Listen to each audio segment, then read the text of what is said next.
Et pour débuter cette émission, nous recevons Alvaro au 39 21. Bonsoir Alvaro. Oui, bonsoir Olivier. Bonsoir.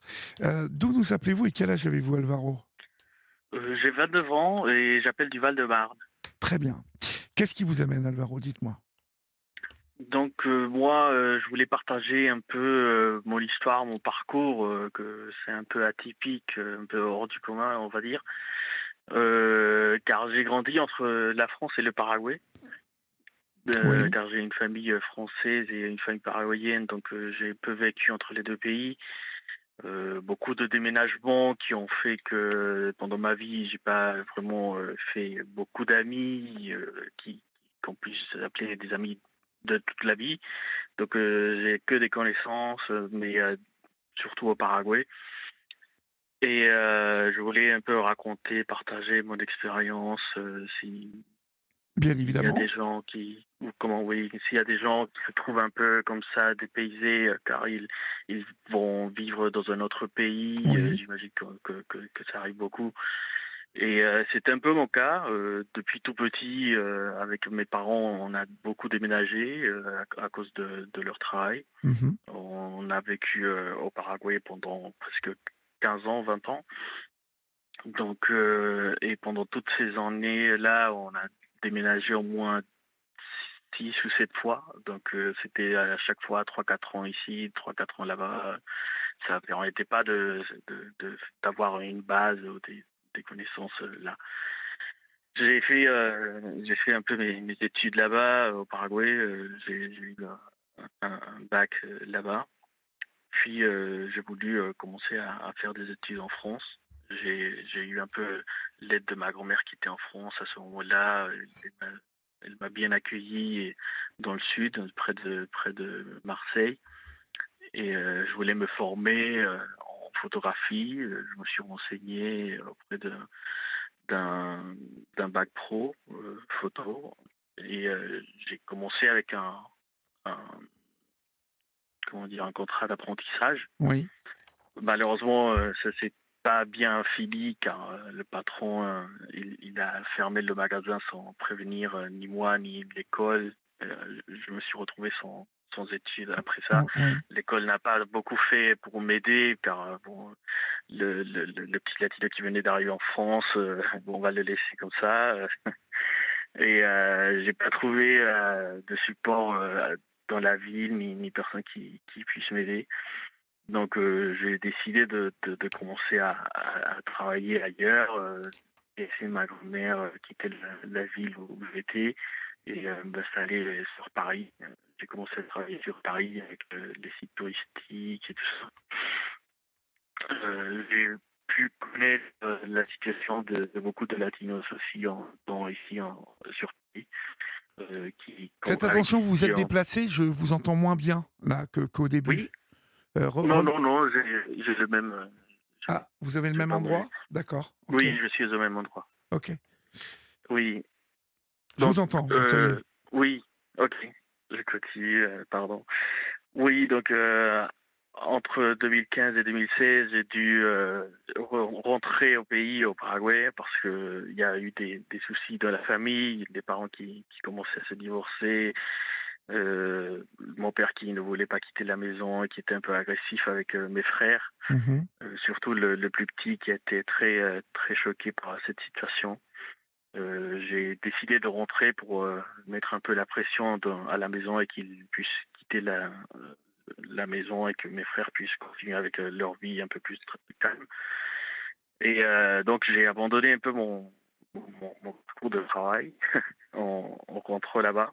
Parce que là-bas, c'est pas tellement facile de reprendre ou de travailler si on n'a pas des grands diplômes ou si on n'a pas des contacts politiques. Ça se passe un peu mal là-bas dans ce sens. Euh, j'ai pu continuer en tant que professeur de photographie à mon compte. Oui. J'enseignais des gens qui voulaient apprendre la photographie, vraiment tout ce qui était basique. Et ça m'a permis de tenir un peu une vie plus normale, on va dire. Mais toujours avec l'envie de venir en France, Mais on a eu la pandémie qui est tombée. Et malheureusement, ces plans-là sont partis. J'ai dû vendre mon matériel pour aider à la famille. On n'avait pas d'aide de l'État, on n'avait pas d'aide d'aucun côté. On a dû vendre beaucoup de choses pour tenir bien pendant au moins jusqu'où on pouvait. Ma famille ici en France a voulu nous aider. Ils ont demandé de faire venir les enfants, mes deux frères ici en France pour qu'ils puissent continuer leurs études. Et moi, je suis resté quand même au Paraguay pendant toute l'année 2020-2021. En 2021, je suis venu en France accompagnant un oncle qui a été touché d'un cancer au cerveau, Oui. un cancer très rare.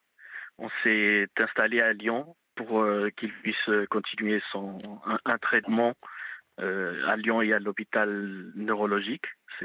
Heureusement, c'est un des plus connus en Europe.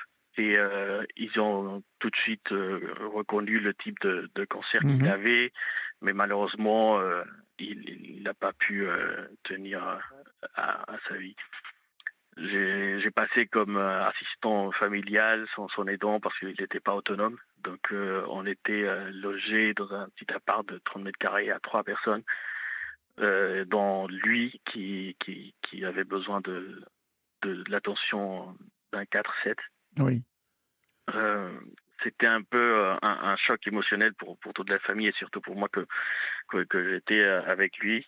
Ma grand-mère, elle habitait avec nous en même temps. C'était très dur pour elle. Et donc, je me suis retrouvé à un endroit où je devais soutenir mon oncle et ma grand-mère en même temps. Sans savoir qu'est-ce que j'allais faire dans les deux cas, soit s'il continuait à vivre et il avait besoin d'une aide, soit si le pire arrivait et je devrais continuer ma vie, quoi. Et c'est à ce moment-là où j'ai commencé à contacter des assistantes sociales pour voir qu'est-ce que je pouvais faire, qu'est-ce que j'avais comme option. J'ai pu trouver, grâce à l'assistante sociale de la mairie de Lyon, j'ai pu trouver une association qui s'appelle Entourage, qui aide les personnes qui sont dans des situations comme ça, un peu précaires ou qui n'ont pas beaucoup de contacts, de réseaux personnels ou professionnels, car je vous rappelle, à Lyon, moi, j'avais jamais habité, je connaissais personne, je connaissais que ma grand-mère. Et pour reprendre tout ça à la vie, c'était très compliqué. Et surtout au moment du décès de mon oncle, on s'est retrouvés sans savoir quoi faire. On a dû faire des efforts pour pouvoir reprendre notre vie, et surtout avec ma grand-mère, qui était présente au moment du décès. Donc, ça a été un gros choc pour elle. J'ai donné toute mon affection à elle et continue toujours sur Lyon. Et une grande pensée à elle d'ailleurs. Mais du coup, moi, je devais reprendre ma vie. J'étais à un moment où je me suis dit, bon, maintenant, qu'est-ce que je fais? Je connais personne, qu'est-ce que j'aimerais faire? Parce que dans la photographie, j'avais rien fait depuis le début de la pandémie et c'est très compliqué de commencer à travailler en tant que photographe déjà sans matériel Oui, et bah sans oui. connaissance, sans réseau de photographes au moins ou de contacts. Les studios photos, ils embauchent pas les studios, les salons de vente de matériel photographique, ils embauchent pas. Donc la photographie, c'était quelque chose que j'aurais dû laisser, que je devais laisser de côté à ce moment-là. Et Entourage m'a permis de connaître Liquid Out. C'est une plateforme en fait qui aide les personnes comme ça qui n'ont pas forcément de formation spécifique dans quelque chose ou qui n'ont pas surtout de réseau pour pouvoir trouver du travail. Ah oui, À chercher Leaken Out. Linked Out. Ah, C'est d'accord. comme il y a le C'est site comme qui Leaken Inc., Mais Exactement. Sauf que comme LinkedIn, c'est un réseau avec des personnes qu'on a déjà connues, oui, LinkedOut, c'est pour des personnes qui n'ont pas de réseau du tout. d'accord. C'est un peu le contraste entre les deux. Et c'est pour former avec ça un grand réseau pour aider l'inclusion sociale des personnes et aider ces gens à reprendre leur vie. Moi, j'ai pu avoir un grand soutien de leur part. Mmh. Ça se passe avec un coach. Eux, ils ont des bénévoles coachs qui aident les personnes qui sont comment dire, c'est pas élu, mais on peut Oui, choisir, oui, je comprends. on peut être en contact avec des personnes avec qui on fait un clic et on s'entend bien, qui vont aller nous aider, nous motiver, nous dire qu'est-ce qu'on peut chercher, avoir des idées plus claires sur quel type de poste on souhaiterait chercher pour travailler, pour reprendre. Si on veut faire des cours pour apprendre des nouvelles techniques ou des nouvelles matières comme ça, ils vont aller nous chercher, nous aider. Comme ils ont accès à Internet, ils vont pouvoir nous aider à nous former. Et même entourage, ils proposent des salons, des réunions comme ça pour pouvoir former les personnes qui sont exclues de la société. Oui, je ne connaissais pas du tout, ouais, c'est assez incroyable. Je n'avais jamais entendu parler de Leaken Out, Oui. de cette association Entourage. Donc finalement, c'est destiné aux personnes qui n'ont aucun réseau, en fait? Exactement. Soit c'est pas que pour les personnes qui n'ont aucun réseau, mais c'est surtout pour les gens comme ça. C'est comme Entourage a commencé avec l'inclusion sociale, c'était leur but tout premier. LinkedIn Out, il va aller mettre en avant quand même en priorité toutes les personnes comme ça, les personnes qui veulent répondre, mais qui qui ont eu peut-être quelque chose dans leur vie qui a fait qu'ils ont été exclus de la vie professionnelle ou de la vie sociale, qui ont dû déménager, qui ont quitté le pays, qui sont partis chercher une nouvelle vie dans un autre pays et qui sont arrivés ici en France. Et LinkedIn Out et Entourage aident les personnes dans ces situations comme ça. J'ai eu un coach qui m'a très bien aidé. Il était super sympa. Il s'appelle Robin. C'était à l'antenne de Lyon.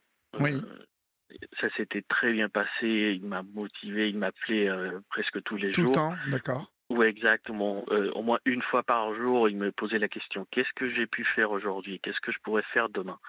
Du coup, on avait les idées beaucoup plus claires, on s'organisait, il m'envoyait des offres qui pourraient m'intéresser, on a fait euh, des recherches ensemble. Après, comme c'est des bénévoles, euh, ça dépend des coachs et selon leur planning, leur emploi du temps, de combien de fois on pourrait se rencontrer en présentiel, par exemple, soit dans un salon de LinkedIn ou d'entourage, soit ailleurs dans un café ou même dans les entreprises des coachs. Moi, je me rencontrais avec Robin dans les salons de son entreprise et au moins une fois par semaine ou sinon, quand il y avait beaucoup de travail de son côté, toutes les 2 semaines. Mais il était toujours présent au téléphone en me demandant si j'avais bien pu avancer. Et comment ça s'est, soldé, tout ça, pour vous? Aujourd'hui, comment allez-vous? Aujourd'hui, j'ai trouvé un travail. Et en même temps, c'est grâce à Robin parce que je n'avais pas pensé à utiliser, à mettre en avant. Parce que en ayant déménageant beaucoup de la vie, moi, j'ai pu apprendre plusieurs langues. Et il m'a dit que ça, c'était vraiment un point très fort et que je pouvais chercher un job en mettant ça en valeur. Oui. Et j'ai fixé mes recherches sur ça. J'ai basé toutes les recherches sur ça et ça s'est bien passé. J'ai eu plusieurs entretiens et finalement j'ai pu choisir cette entreprise ici dans le Val-de-Marne. D'accord. Bon, bah, écoutez, magnifique. On voit que la solidarité marche avec ces réseaux et ces associations. Exact. J'encourage, toutes les personnes ce soir qui, ont écouté votre témoignage, à aller voir, on est n'importe qui est admissible sur, LinkedIn Out? N'importe qui est admissible sur LinkedOut. Si je me trompe pas, c'est linkedout.fr. La plateforme, sinon ils ont des téléphones aussi pour les contacter, mais ça se passe surtout sur internet ou sinon aux antennes d'entourage qui sont un peu partout en France. D'accord, très bien.